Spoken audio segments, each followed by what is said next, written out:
Then Jesus said to the crowds and to his disciples, "The teachers of religious law and the Pharisees are the official interpreters of the law of Moses.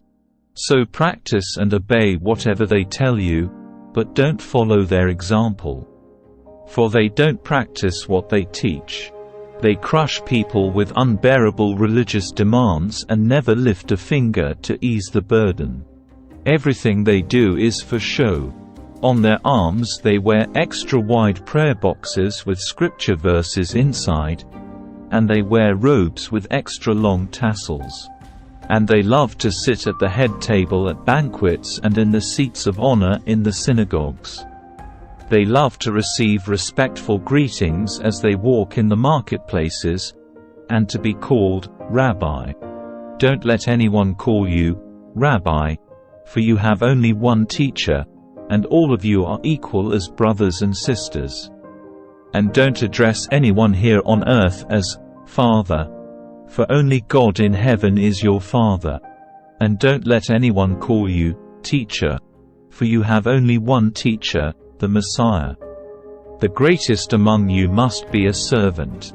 But those who exalt themselves will be humbled, and those who humble themselves will be exalted.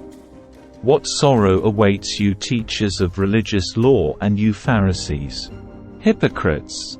For you shut the door of the kingdom of heaven in people's faces. You won't go in yourselves, and you don't let others enter either. What sorrow awaits you teachers of religious law and you Pharisees, hypocrites! For you cross land and sea to make one convert, and then you turn that person into twice the child of hell you yourselves are. Blind guides! What sorrow awaits you! For you say that it means nothing to swear by God's temple, but that it is binding to swear by the gold in the temple. Blind fools! Which is more important, the gold or the temple that makes the gold sacred?